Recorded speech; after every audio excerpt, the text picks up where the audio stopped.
Connecting and connecting and connecting and hey, we're live. There it goes. Hello, the internet. We might have been live for the past like 10 seconds while I stared at my computer screen, but it only just told me Time to that we're say live. absolutely everything offensive.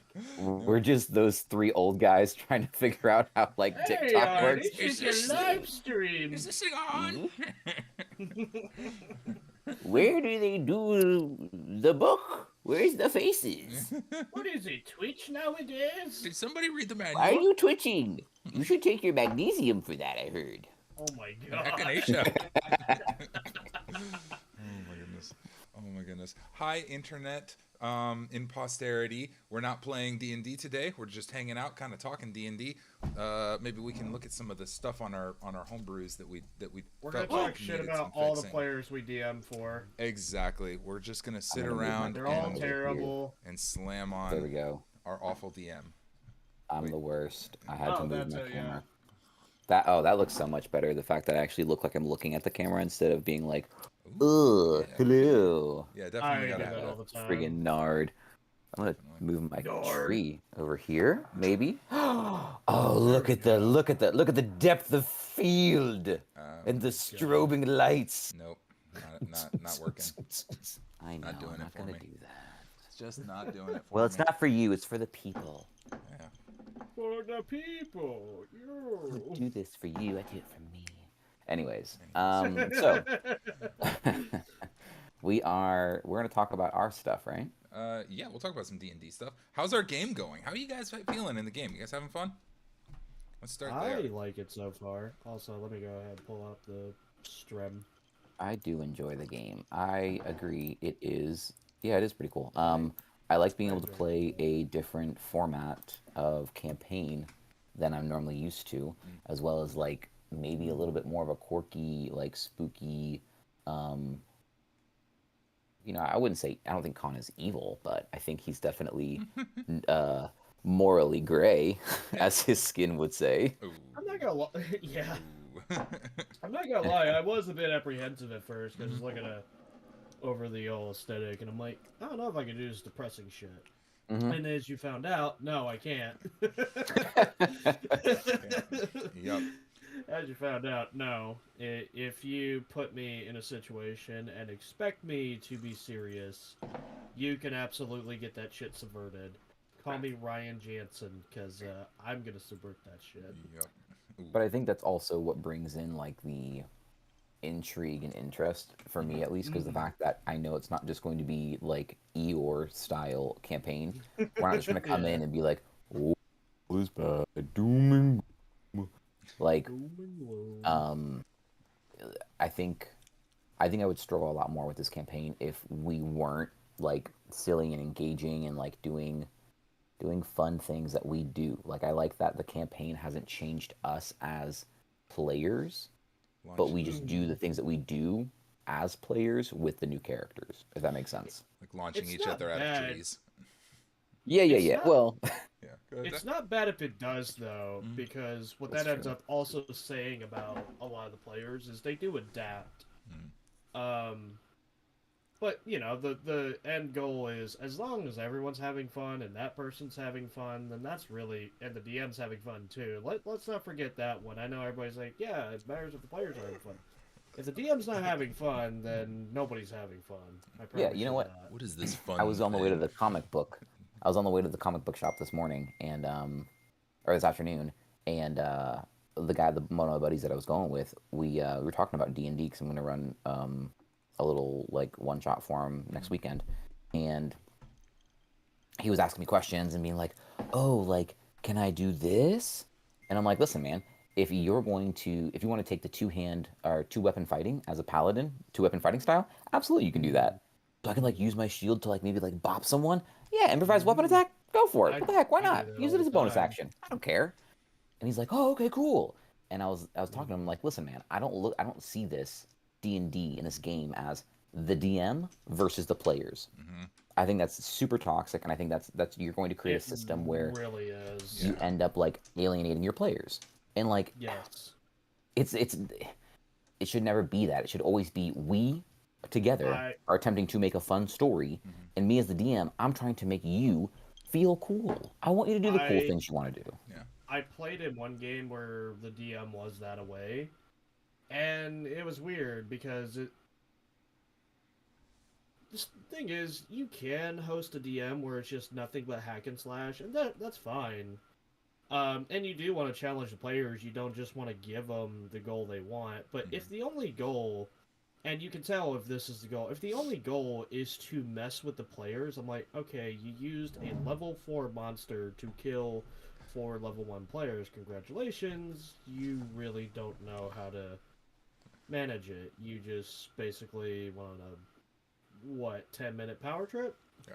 Basically. Ooh, yeah. Yeah.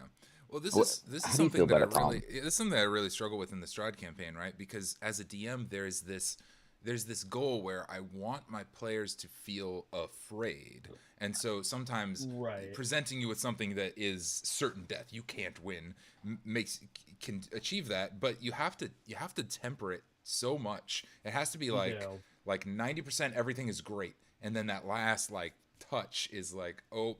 Nope, he just slapped somebody back to life. We can't deal with that. The wolves were fine, but that was wild. Yeah. That was wild. It's like, yeah. He's just casually tossing around, 5th level and above spells. Like, no big deal. Like, nothing to it. Okay. As a newer player, I had a hard time with picking and choosing battles because I would just go. When I was a newer player, I would go into every battle, no matter my level. I did not give a shit. There was one a buddy of mine was hosting where it was like feudal Japan, and he liked to do like historical ones, but I am not the right person for those kind because he's going for like kind of realistic. I'm an idiot. So we were on one trail. This legion of samurais was on another trail, and it's like, okay, there's a... he made it really clear that these were well-equipped samurai, they're well-experienced, and they just got back from a battle, what are you going to do? And the rest of my party is like, okay, we're gonna hide. I stand up and go, hey, and they just proceed to kill us. Yeah. Dude, one of my early campaigns, Paul was running, and like, the setup was actually really cool. We had all been like captured, and we were in these caravans, and we didn't have any weapons or armor or anything like this. And I think you played with me on that one, but I'm not sure. Possibly, I don't. Anyway, there was a lot. He had this whole campaign like plotted out because the idea was we would escape and run off into the woods, and what would we encounter in the woods, and all these crazy things would happen in the woods. He had like this huge plan, and I was like, stand and fight, and we fought the guys who captured us, took over the caravan, and rode off to town. Well, there was no town. He never created anything. There was no plan for that. It was the whole adventure was that way. It was like, man, same thing. And that still happens to me sometimes, where it's just like, hey guys, this is gonna be a theater of the mind day kind of day because I have nothing planned. So what I'm gonna do is I'm gonna go to a few websites that like have random generators. Dungeon Master's Guide also has like a lot of good generator, like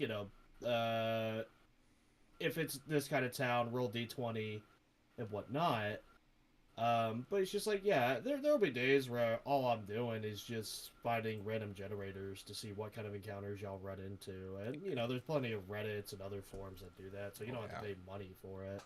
Oh yeah, that's easy, that being said, the Dungeon Master's Guide is really helpful for a lot of those, though. Not sponsored or anything, but we're kind of playing the game.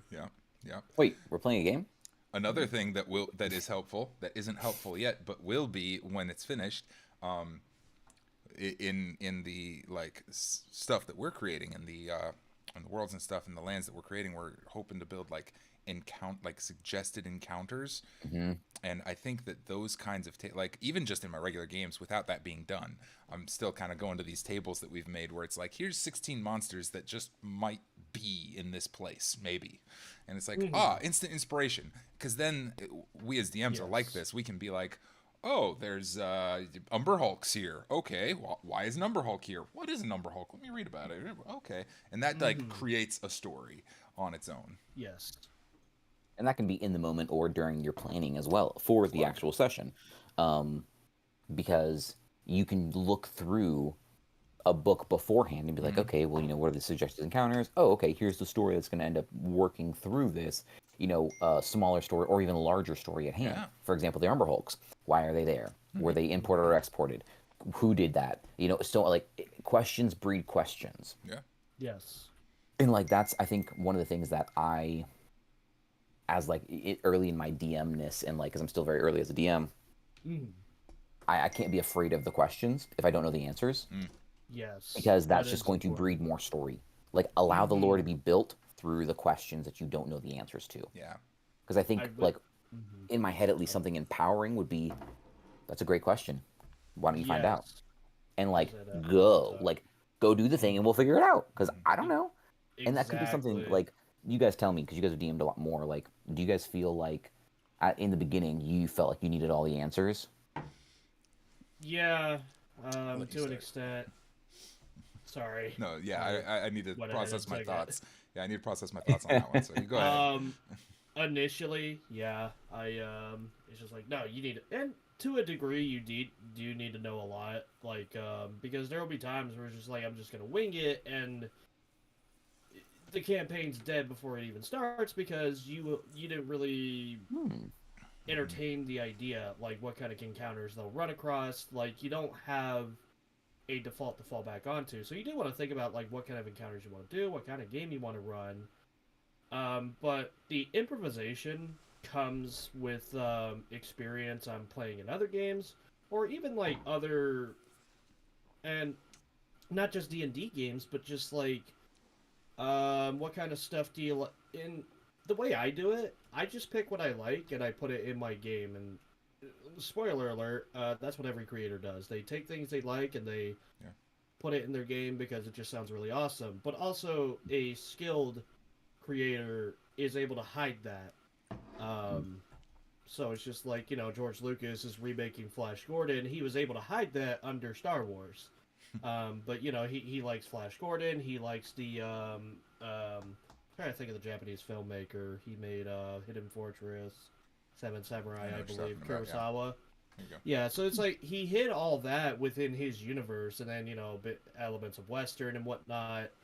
So it's just like, and my point about that is, if you borrow something from a show, a game, or a movie, there's no shame in doing that. Don't worry about being original, because as far as writing creation goes, there is no such thing as an original story. There's a theory that there's only 7 stories that humanity has ever told.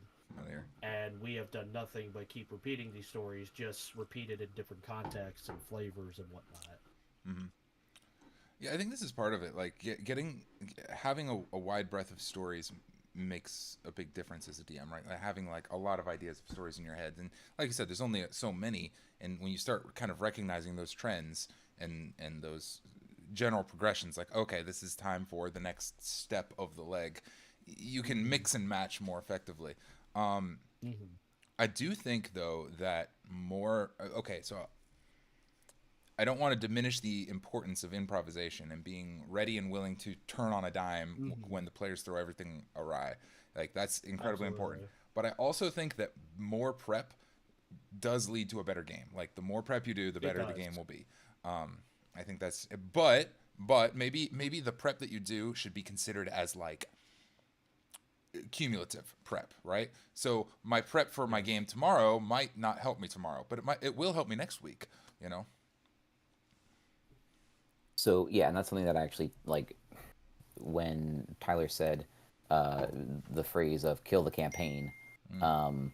It was interesting to me because the fact that like, it's didn't have the context. A DM doesn't necessarily think about that. The idea that I'm going to accidentally kill the campaign or the excitement or the fun for it when I don't go along with this harebrained scheme or idea or this leg that I haven't prepared for. Yeah, and And I think because as DMs, like we have this story in our head that like, oh, we're gonna give this story to the players. They're going to walk on this straight specific path that I've planned. They've got no idea about it, but they're just going to magically be able to like infer all this information that I've planned out and like studied the last couple weeks, and they're just going to go straight through it. When that's not the case at all. Right. And a lot of times, I know with you, in our other game, you've given us hints and everything else like that, and we've missed it by a country mile. Oh yeah. Oh And yeah. you're just sitting there like face palm, like, good night, nurse. It How took have me a you little while not to figured this find out yet? And we're over here chasing a rabbit or a pink tree, Yep. you know? Mhm. Yep. And all of a sudden, pink trees. you're like, okay, well, how do, they got here, but I want them here. Mm-hmm. Okay, so then how do I get them from here to connect them back to the main story? And that's where that flexibility and that also study comes from, because you would study and prepared beforehand. You know a lot of stuff, so that way you can kind of help guide them in and out and through different scenarios that still lead them to the end goal. Yeah. Yeah, and that connecting tissue, I think, is what's important, because if you don't have the path established, then you run the risk of kind of over improvising. Like, okay, today we're fighting the werewolves, and then tomorrow it's like, well, I don't know what to do today. So how about evil clowns? And then next week it's like, I don't know what to do today. So how about I don't know, ghosts? Like, and now we have werewolves, ghosts, and evil clowns, and none of them have anything to do with one another, and the players have hardly have time to process one of these problems. Like. Well, that, and they can't make the connections either. Like, for example, I know in our game, I've got questions about one specific event that I've had since last March, probably, Oh, when in we the went main up one? into mountains. Yeah, the main one, like last March. Like, it's almost been a full year, and I still have zero context or like any even vision of me being able to figure out those answers. Answers exist. And that's the thing. I know they exist. I just can't get my character to place. interact with someone that might know information. Like, I've started to ask a little bit about it more recently in the main game with one of my characters, and everyone's been like, "Nope, no idea." And I'm like, "Great, okay, fantastic, Yeah. wonderful, love it. Move on." This is what I think is the problem with open world D&D games. The world is so big that truly most of the characters you encounter probably don't know the answer to what you're asking, and it would be odd that just this commoner, like, if you give some person in another place information from another place, now you have to justify why they have that information, and that Yep. that NPC just elevated their own importance, and it's like, no, it's time for them to go. Like, so I personally, I think I'm kind of done with these open, like, running these open world campaigns. I think it's going to be like, this is what we're going into, and this is the mission, and the game ends when we get there. Now, at the end, we can discuss if we want to go on another adventure together, but we're gonna go take down. We're gonna take care of this problem with Strahd, and we all kind of have this sense that, like, at the end, we're gonna solve this problem with Strahd or die. Right. Yeah, It's yeah, not but just like we like- don't know how we'll get there just yet. Right. Like, and I think that's the difference. It's exactly what we were talking about earlier. It's you have that main end goal as a DM, but there's an entire like colony of networks that can get them there, Yeah. and that's where that blending of both styles comes in. You need that ability to think on your feet, or to be able to study and have that information. And like some of us have been playing longer, so we have that knowledge already in the back of our minds. And so, like, spitballing is a little bit easier because you already know. Okay, let's liches are normally all undead. So if I put an undead thing in, I can always fall back on a lich. There you go. Like, and I can put it here, and I can do this and that and the other, and like all of these connecting little threads. Whereas like a newer DM, I don't know those things necessarily just as much, and so I'm going through and I'm going, okay, I gave them undead skeletons. Okay, they were kind of interested in that. Oh crap! Like, now what do I do? Yeah. There's a Because necromancer somewhere, I can't. right? Yeah, like I got this far. exactly. That is the exact thing. Like, it is. Oh man! All right. So crap. Everyone's like, oh yeah, great session. See you next week. Can't wait to see what happens. And I'm sitting there like, you're right. I can't wait to see what happens because I don't know. This is something I think. Yeah, No, yeah. Go ahead. that is the funny thing is, like, sometimes the players will give the DM too much credit. I will say with me, Um, because Me too. because there will be some times where I just pull something out of my ass. Like I had a rough plan, but it doesn't exactly follow on to line, and I Mm. just pull this thing out, and Tom and Paul are like gassing me up, going, "Yeah, no, that was a lot of fun, and you had a lot of lore to it," and I'm just like, "You guys do a lot of the work, like you really do." Because where the story goes, it's like I built the set, but you guys are the ones with the camera, the lights, and all that. So you determine what's the focus. Because I could just, as somebody that comes from film, I can build this big and beautiful set. I could build like let me think of an example. Pirates of the Caribbean, that the Isla de Muerta set. You know, you have all that gold everywhere, and you put this Mm. big elaborate set, and then you do the most detail and the most work on like the medallions, because they're supposed to be the centerpiece. And you do all that, and they're the centerpiece, and they're supposed to be important. But the way D&D tends to work is the players will come in, and it's like they'll find this little pearl that they're just really interested in that has nothing to do with anything. Yes, But very well. but they'll be attached to this random pearl that you didn't even think about putting it. Yeah, no, it's a pearl, and Oh, well, yeah, but I mean, if I give you a chest full of cursed gold pieces, 186 pieces of cursed gold, and a pearl, yeah, well, like, Yeah, why, the pearl is the one that sticks out. And we're like, well, hold on. and this Why the happens, pearl? and usually well, the no, pearl is like what an I abstract thing that wasn't even, it was just decoration, but to well, the player, it's yeah, like, what I flags go up. yeah, what I mean is like the pearl's not even in the chest. The pearl's like in the water somewhere, Yeah. and like you can just dive into the water, and like you're not. I mean, you can go in there if you want. I didn't make And then all anything of a for sudden, that, and it's they like, oh find hey, a. what's this pearl right here? And I'm like, sure. You found the hidden That's pearl where of the improv. wonder. Huzzah! That's where that's where the improv comes in. It's just like you do make a plan, but if they don't follow your plan, that's not the moment to get upset. That's the Mm. moment to go, okay, I need to adjust my tactics because they're clearly interested in something more. And because the players get diverse, that's not even a failure as a DM, but Mm-hmm. the true failure as a DM becomes when you can't adapt and you try to railroad them into what you design. And I get it. You want them to see your hard work. You want them to see, but on the same note, that's why it's important to gradually plan it. Don't plan it. It ain't an essay. Don't plan it the night before. Don't pull an Iron Man and become an expert in quantum something in 5 minutes.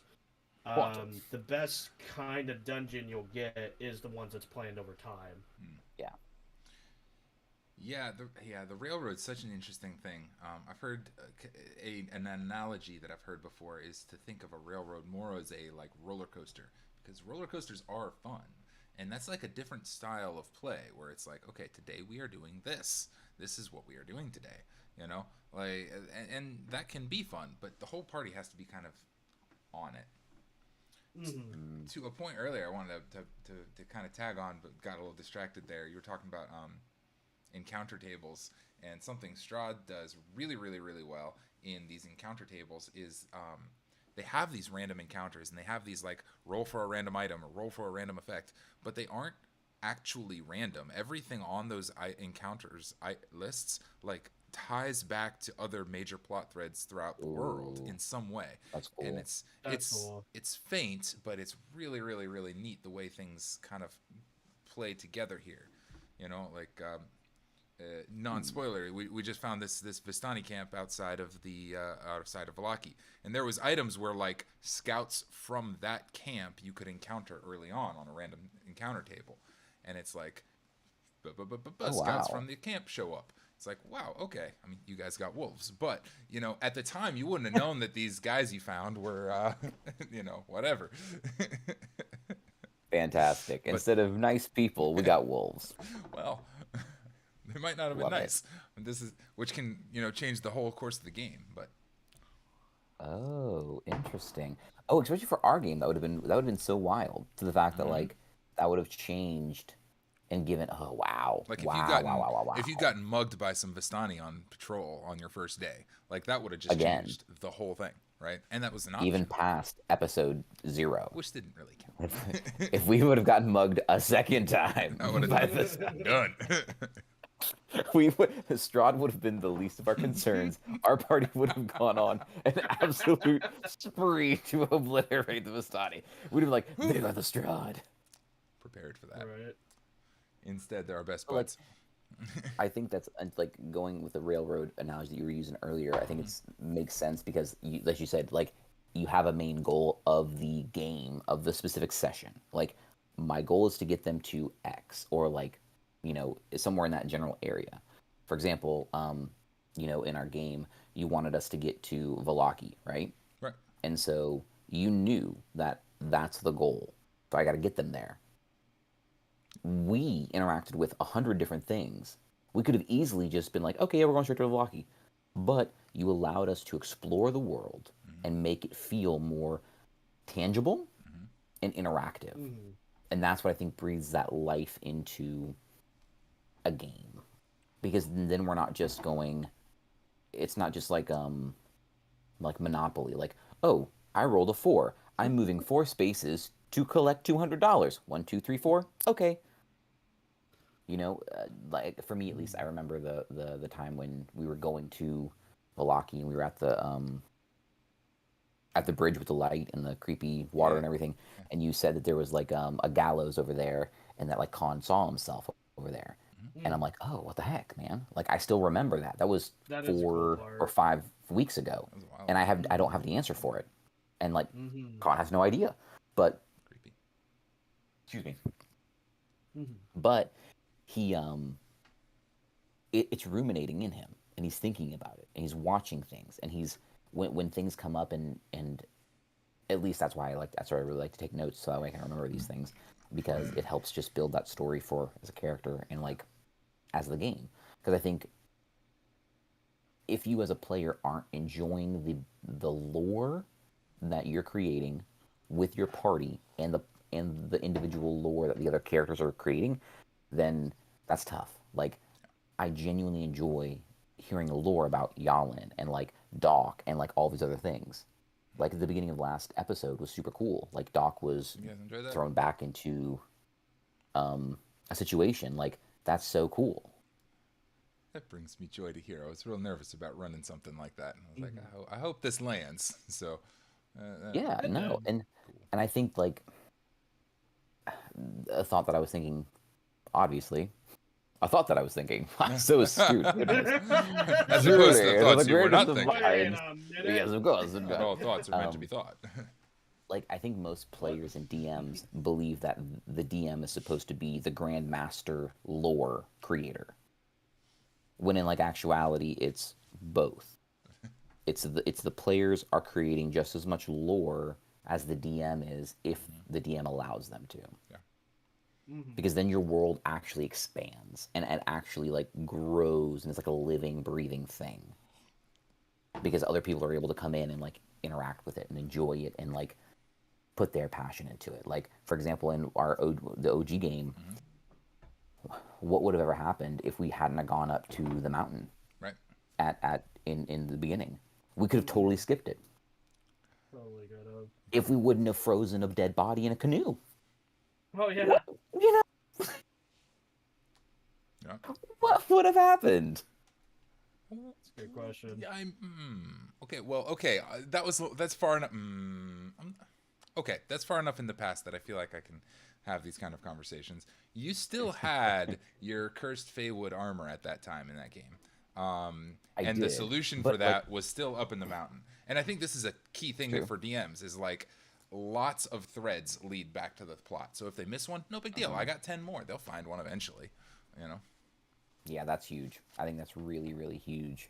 And I think that's what you were talking about with Strahd. I really like that they do that. Like, the fact that they connect all of the items back to the main campaign or give you a strand. So that way the players can't kind of what we were talking about earlier, like, oh, a whole giant chest of cursed armor and magic and loot, yay! Oh, a rat's tooth? Oh my god, what is this? This is incredible! Yeah.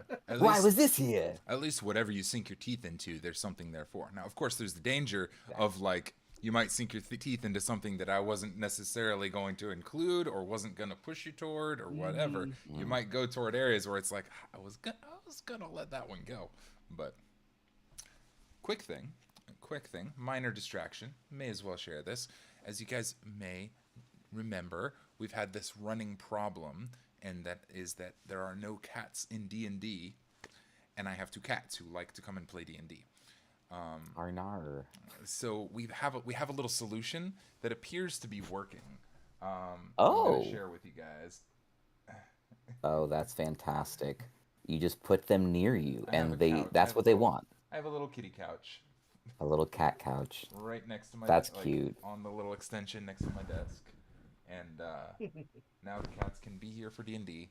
And the problem is they haven't quite figured out how to both be on the couch at the same time. So they've knocked it off the table a few times and gone toppling. Gonna have to share. It's okay. That's great. It's Would they actually both fit on it? Oh yeah. If they just if they Okay. just turned this way, they would both fit.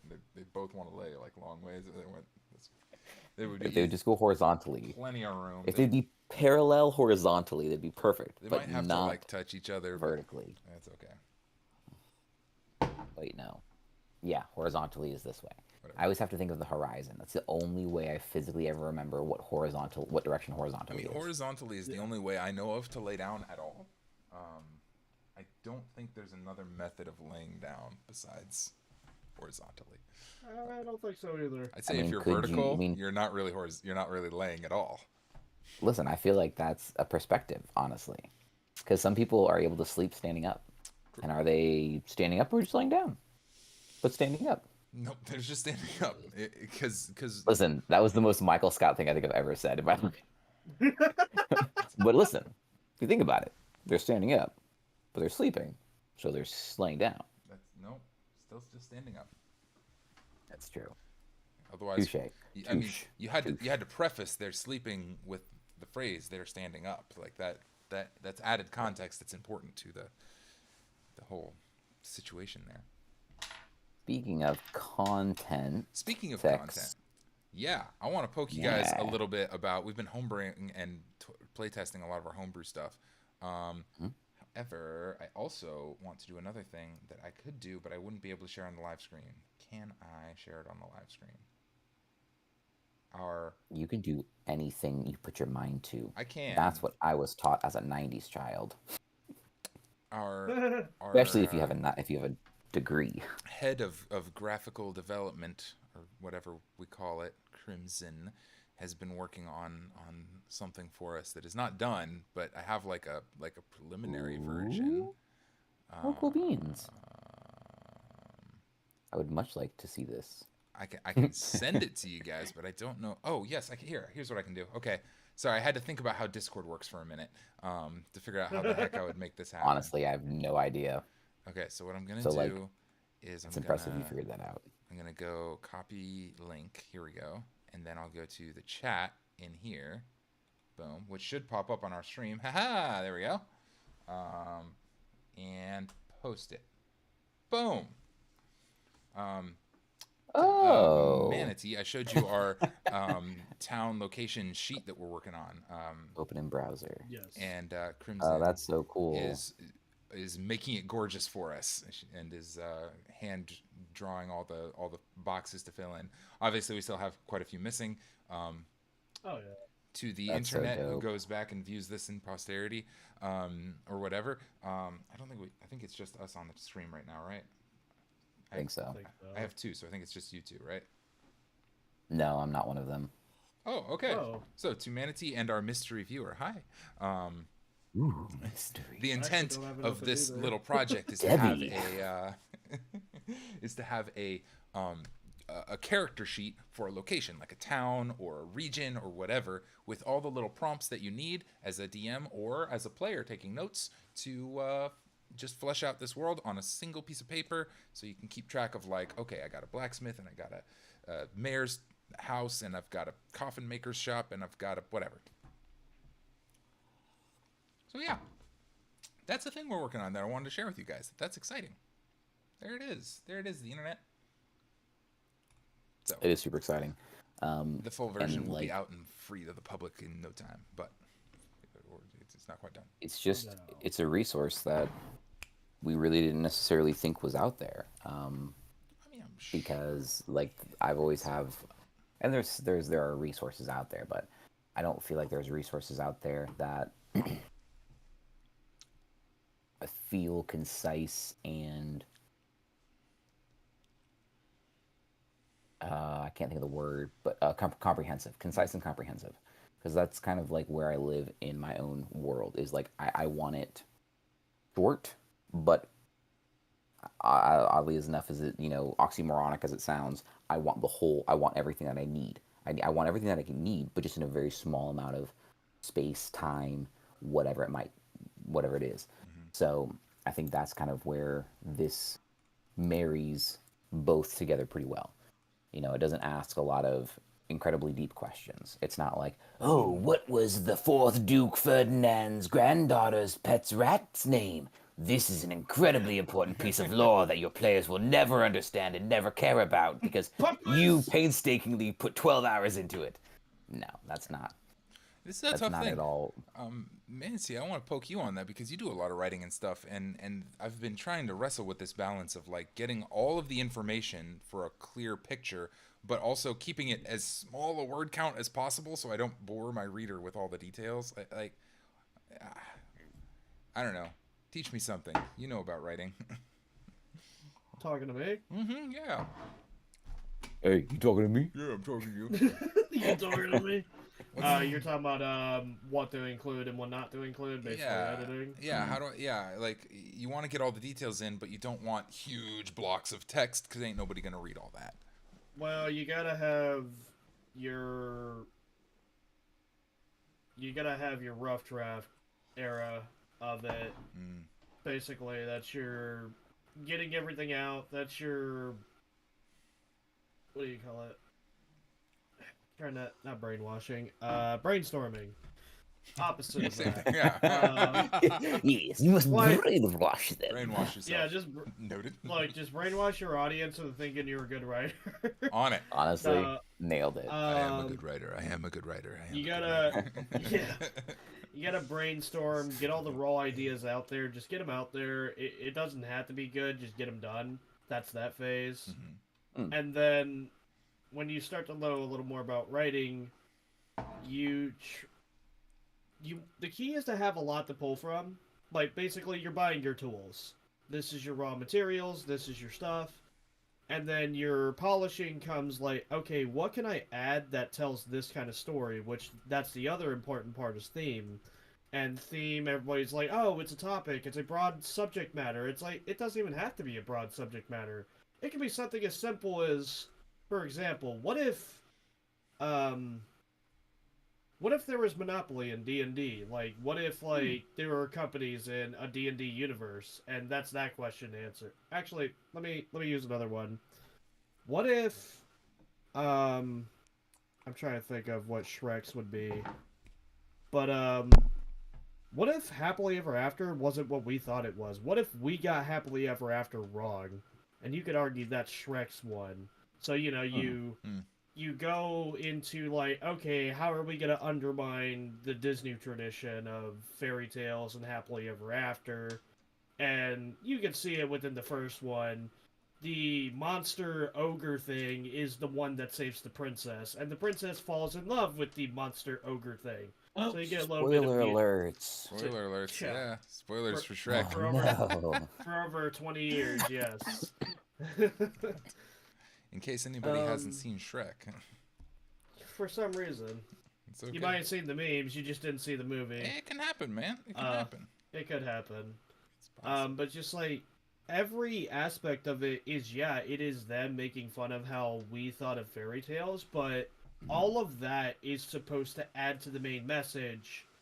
And the main message is, just be okay with yourself. You don't have to be this Barbie version of a fairy tale. You could absolutely be ugly, hideous, gross, and disgusting, and basically a pariah of society, and still be a good person at heart, because sometimes society might be wrong. But that's not even Shrek's point. That's the Joker's point. Let's get back to Shrek. That's an interesting ideal, though. Like what you kind of just touched on, like the idea that. So sorry, that D&D can be that kind of context of storytelling to help. Like Shrek is very much a D&D campaign. Yeah. Yeah. Like, let's be real. It's an ogre. It's it's not even a half ogre. It's just an ogre going and doing something because I mean he got hired to do it technically. Put that next to D&D Honor Among Thieves and like they're just one animation away from being the same genre. Shrek Yeah, is it's just really interesting to see that like you can tell so many stories and so many worthwhile stories, encouraging stories and everything else like that through D&D. Right. And it's like all starting with like how you build that location. Because like to your point, if they would have put Shrek in if Shrek was an ogre, but they would have put him in like the Feywood. Well, I mean, he did. basically wasn't the Feywood. He did. Say, Oh man, what the heck? Exactly what happened. Proving my point. He got a you know, like companion. our typical, Yeah. our typical. Yeah, he does have a talking animal companion. Yep.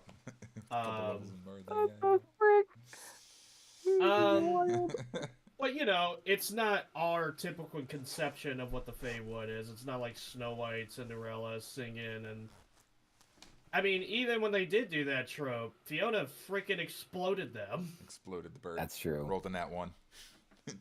Yeah, absolutely rolled a nat 1 on charisma. Oh my god, that's so true. She did. And then the DM, on an animal handling. You and sing then the beautifully. DM, So beautifully, the bird explodes. Ooh, this is something I love, like failing forward like and that. the DM for Shiggles just said Constitution check instead of Wisdom check.